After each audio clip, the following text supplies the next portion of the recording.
gracias. Buenas tardes a todos los senadores y senadoras.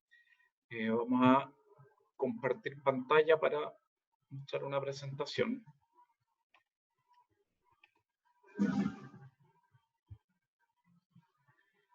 Perfecto. Trataremos de ser, en honor al tiempo, bien lo más breve posible. Y partir con lo siguiente. Sin duda, por los argumentos que se han expresado en esta discusión, en términos genuinos o en términos teóricos, el retiro de fondos de pensiones contraviene los principios de la seguridad social.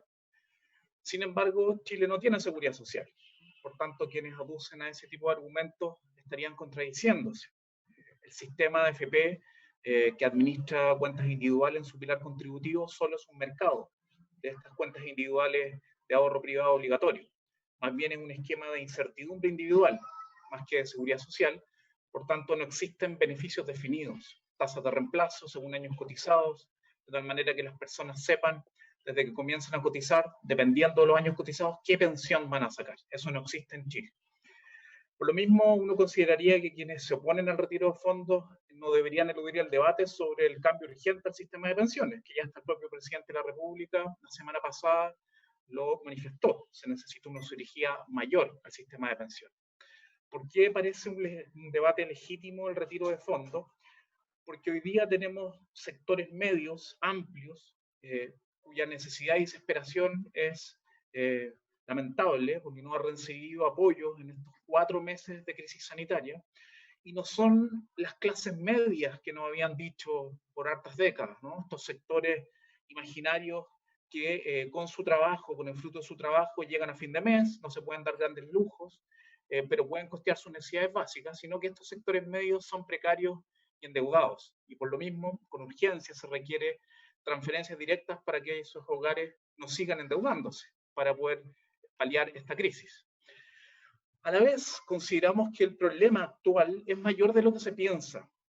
Si uno realiza un análisis más profundo de las cifras de empleo y desempleo en Chile, que están rezagadas, el último dato del INE es del trimestre marzo-mayo 2020, y lo más duro de la pandemia ha estado en junio, probablemente julio, y ya a esta altura tenemos 940.000 personas desempleadas, el desempleo abierto. Tenemos 551.000 personas subempleadas. El subempleo son personas que trabajan jornada parcial, menos de 30 horas en el caso chileno, pero de manera involuntaria.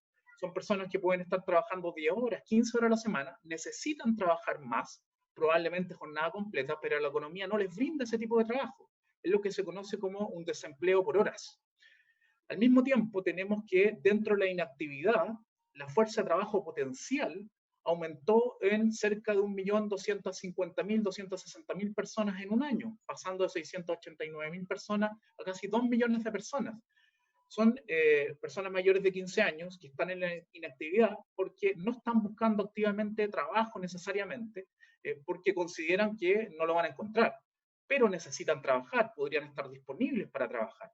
Y ahí está escondido un grupo de desempleados importantísimo, que probablemente cuando se reactive la situación sanitaria van a salir en masa a buscar trabajo, aquellos que consideran que podrían encontrarlo. También están dentro de los inactivos los iniciadores disponibles, que también se consideran en los indicadores alternativos para medir desempleo.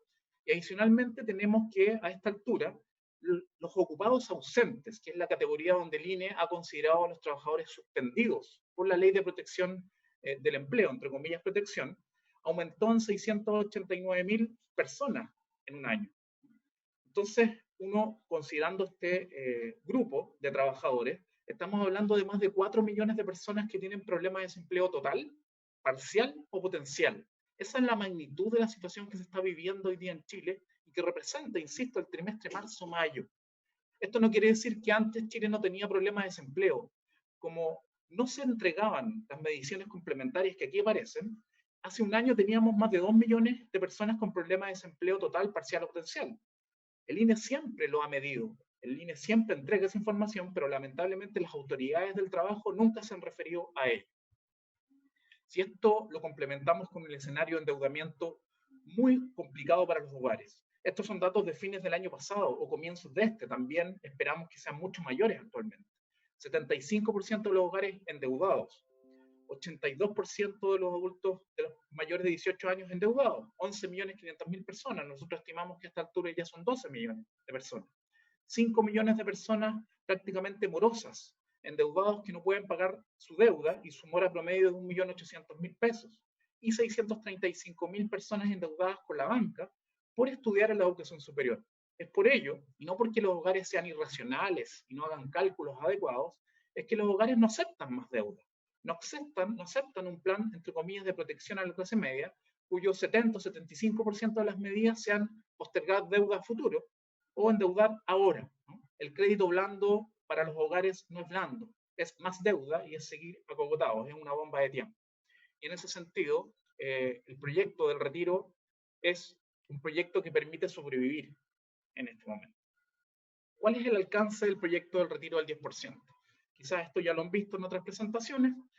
La precariedad de nuestro sistema mal llamado de pensiones se puede mostrar a partir de los saldos acumulados por los afiliados. Casi 11 millones de afiliados, donde el 27% tiene menos de 1 millón en sus cuentas individuales y el 90% tiene menos de 30 millones.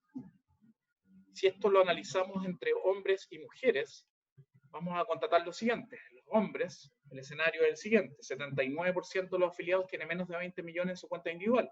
Pero lo más grave es lo que pasa con los hombres que están a punto de jubilar, que es el tramo entre 61 y 65 años. Son 330.000 personas. El 77% tiene menos de 50 millones ahorrados en este momento y está a punto de jubilar. Inmediatamente vamos a ver para cuánto alcanza 50 millones, en qué se convierte 50 millones en términos de pensión. Y si vemos este mismo cuadro para mujeres, vamos a ver que en el caso de las mujeres es mucho más grave, dado que las mujeres que están a punto de jubilar entre 56 a 60 años, el 91% tiene menos de 50 millones. 77% de los hombres, 91% de las mujeres. Nosotros hace un tiempo atrás publicamos un estudio donde se muestra cómo se calculan las pensiones en Chile, donde vemos todos los elementos, el CNU, que es el capital necesario unitario, donde vemos las tasas de interés de retiro programado, la tasa de renta vitalicia, las tablas de mortalidad, todo eso se muestra y se explica. Y si uno considera un promedio hoy día, hombres, mujeres, retiro programado y renta vitalicia, con 50 millones alcanza para una pensión de 200.000 pesos aproximadamente. Un poco más alto para hombres y retiro programado y más bajo para mujeres y renta vitalicia. Y el 91% de las mujeres y el 77% de los hombres tiene no 50 millones, tiene menos de 50 millones. Y la mayoría tiene menos de 20 millones, que permiten en promedio optar a una pensión autofinanciada de 80.000 pesos. De ahí uno puede concluir de lo que estamos discutiendo, de por qué estamos discutiendo lo que estamos discutiendo y por qué inmediatamente se abre la discusión sobre el sistema de pensiones a nivel general. En general, se ha dicho que esta reforma de retirar el 10% con mínimos y máximos tiene dos peligros. En primer lugar, que podría producir una hecatombe en las pensiones, podrían bajar ostensiblemente, y en segundo lugar, que podría provocar un daño enorme en los mercados financieros y de capitales y podría afectar el propio fondo de pensiones para quienes sigan manteniendo un importante saldo una vez que se produzca el retiro. Sin embargo, las proyecciones indican que no es así. Nosotros realizamos proyecciones para hombres y mujeres. Ahí están los supuestos. Utilizamos el módulo CNU-STATA, que es proporcionado por la Superintendencia de Pensiones, donde podemos incorporar las tablas de mortalidad actual, también las tasas de interés técnica al retiro programado y proyectamos distintos escenarios. Ahí vemos renta vitalicia el primer cuadro, retiro programado el segundo. Hombres, en primer lugar, de 60, 50, 40, 30 años, vale decir que están a 5, 15, 25, 35 años de jubilar legalmente. Tomamos el saldo acumulado promedio que informa la Superintendencia de Pensiones. Hoy día, un hombre en promedio de 60 años tiene un saldo acumulado de 35 millones. Ya habíamos visto para cuánto alcanza 50, 30 o 20 millones. Si consideráramos que una remuneración mediana bruta para los hombres de 620.000 pesos, que los salarios crecen en el tiempo que queda por cotizar, un 2% real, que la rentabilidad promedio de los fondos es de un 4% y que la densidad de cotización de los hombres, de acuerdo a lo que se ha observado en el último tiempo, es de un 60%, en lo que queda, vemos que el impacto en las pensiones oscila entre 20.000 y 10.000 pesos, entre 5,4% y 9,4%. Ese es el impacto, o sea, Por ejemplo, en el caso de un hombre de 40 años con esas características, su pensión, en el caso de la renta vitalicia, bajaría de 202.000 pesos a 192.000 pesos. Y si vemos este mismo cuadro para las mujeres, observamos algo muy parecido. Arriba está renta vitalicia, abajo retiro programado, y también consideramos si están a 5, 15, 25 o 35 años de jubilar, dado que la edad de jubilación de las mujeres es 60 años, 5 años menor. El impacto en las pensiones estaría entre 11 y 7,3%, y los montos estarían entre 5.800 pesos y 15.000 pesos de impacto. Lo mismo. La pensión autofinanciada, por ejemplo, de una mujer de 35 años, bajaría de 97.358 pesos a 88.000 pesos, lo cual es un impacto de 8.000 pesos en el caso de la renta vitalicia, y de 120.000 a 110.000 pesos, 10.000 pesos aproximadamente de impacto en el caso del retiro programado. Por tanto, para la gran mayoría de los afiliados, porque sin duda uno puede hacer múltiples simulaciones viendo todos los casos posibles, pero para la gran mayoría que está en esta situación, la caída en las pensiones oscila entre un 5 y un 11%, y la magnitud están entre 5.000 y 20.000 pesos. La pensión mediana autofinanciada hoy día en Chile, la pensión de vejez mediana, es 150.000 pesos. Esto quiere decir que los hogares que están visualizando que con el retiro van a ver una caída en la pensión, si es que no hay reintegro, este es el peor de los escenarios, sin reintegro de los fondos algunos, van a ver que su pensión en el futuro va a bajar de 150.000 a 140.000 o a 135.000, y por tanto dicen, estoy en el piso menos 8 del subterráneo, hundido con una pensión bajísima, y voy a bajar al piso menos 9. Ese sería el impacto concreto del retiro sin reintegro. ¿Cuáles son las alternativas? Bueno, en estos momentos no hay alternativa. Y esa es la situación. Parece ser un proyecto imparable porque no hay una alternativa que permita en términos intertemporales que los hogares digan disponer de estos recursos ahora sin endeudarme versus que mi pensión baje en algunos pesos, 10.000 o 15.000 pesos en 10 años más, 20 años más o 30 años más. Más aún cuando el pilar solidario podría ayudar a revertir estas caídas en 2.000, 3.000 o 4.000 pesos. Por tanto, la caída presentada sería un poco menor, y más aún cuando en todos los sectores políticos hay un acuerdo de que hay que hacer un cambio en el sistema de pensiones sí o sí. La magnitud y las características de ese cambio es que no hay acuerdo. Por tanto, es probable que las pensiones del futuro no puedan ser más bajas con el retiro que las pensiones actuales, sino ya estaríamos condenando a nuestros adultos mayores aún más. El ingreso familiar de emergencia, que más bien debería haberse llamado renta básica de emergencia, si se hubiese aplicado, por ejemplo, para el 85% de los hogares en Chile que nosotros consideramos que están en problemas actualmente, totales o parciales en términos de sus ingresos, que representan a 5.270.000 hogares, y si nos ajustamos al indicador más elemental y más básico, que el Estado no está respetando actualmente, el IFE ni siquiera llega a superar la línea de la pobreza. Si establecemos un monto promedio, porque hay hogares de una persona, 2, 3, 4, 5 o más, ¿no? Y sabemos que un hogar de una persona, la línea de la pobreza es 170.000 pesos, y en 4 personas 450.000, el monto promedio sería 366.000 pesos por hogar. Si cumpliéramos el límite mínimo de la línea de la pobreza y consideráramos 4 meses, el costo sería de 9.600 millones de dólares, 4% del PIB. Esa sería una alternativa importante que podría competir con el retiro, que va a involucrar a más de 10.000 millones de dólares, para que veamos que los montos son parecidos. Y finalmente, es importante constatar que esta discusión no puede estar desconectada de la discusión que se está teniendo también en el Senado, en la Comisión de Trabajo y Previsión Social.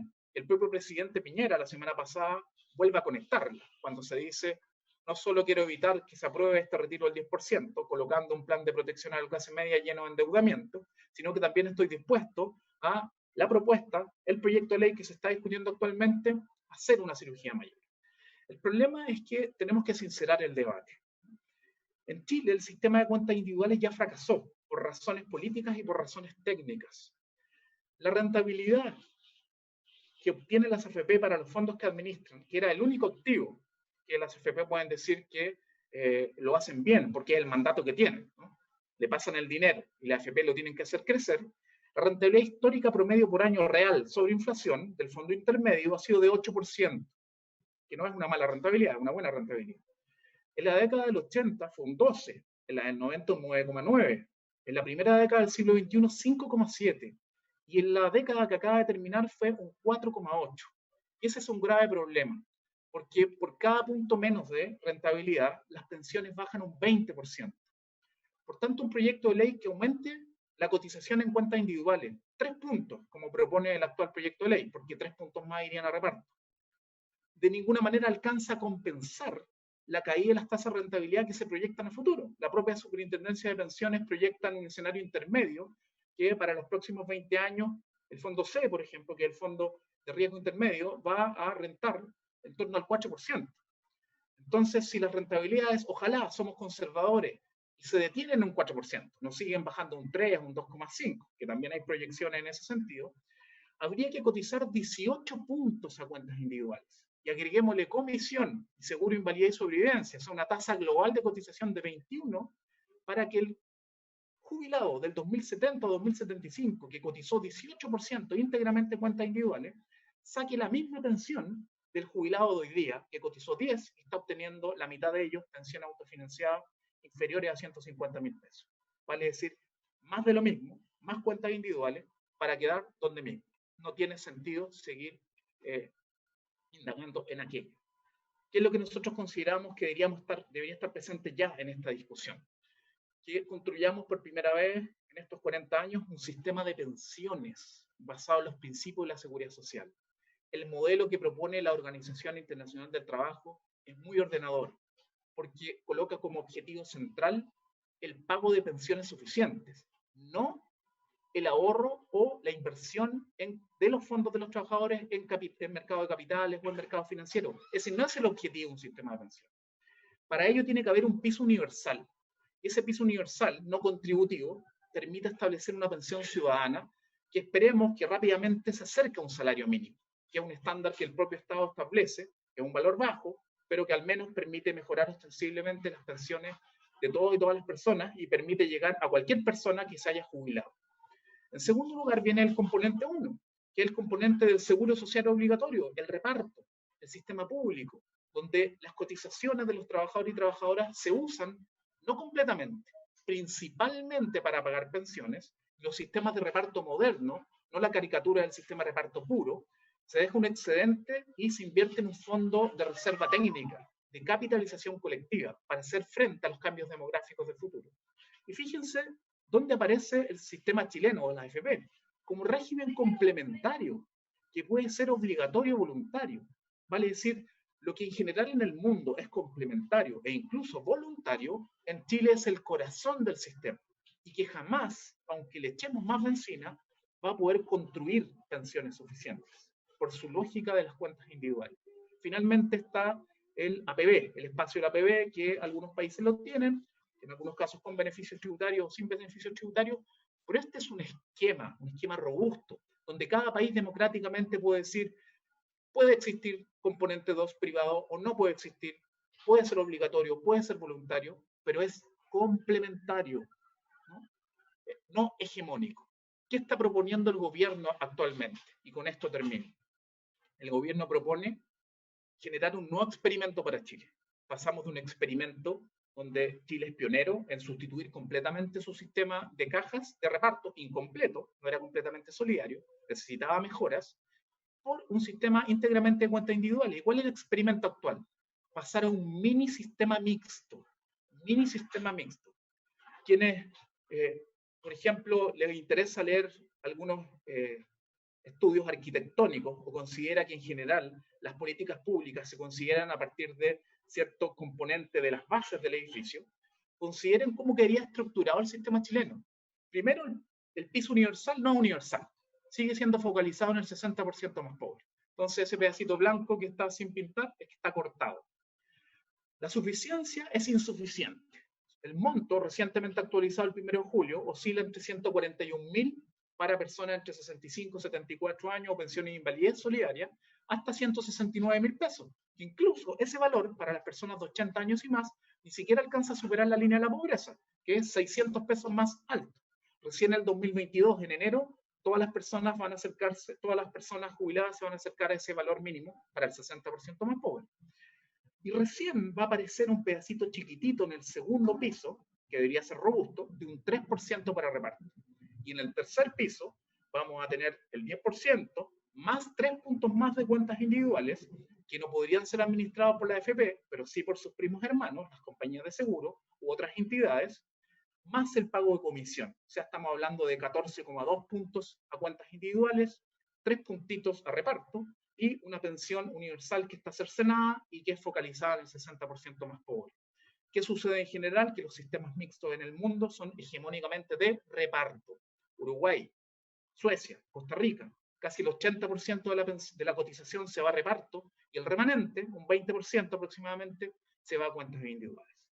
Finalmente quiero decir que en relación a el impacto que el retiro pudiese tener en los mercados financieros, en los mercados de capitales, sin duda, si esto se realiza de manera coordinada con la Superintendencia de Pensiones, con el Banco Central, con el propio gobierno, que se va a tener que sumar sí o sí, si esto se aprueba, de manera gradual. Ya el proyecto de ley indica que la mitad del retiro va a ser entregado 10 días después que el afiliado lo solicite, y la segunda mitad sería 30 días después del primer retiro, vale decir, un proceso que al menos podría tener en torno a los 40 días, y auditado, muy importante, que exista algún tipo de perito externo que esté auditando la liquidación de activos que realiza la AFP, para que no exista incentivos o moral hazard, riesgo moral, para que liquide activos nacionales que quería deshacerse porque le parece que no son los más adecuados, y que liquide de manera proporcional.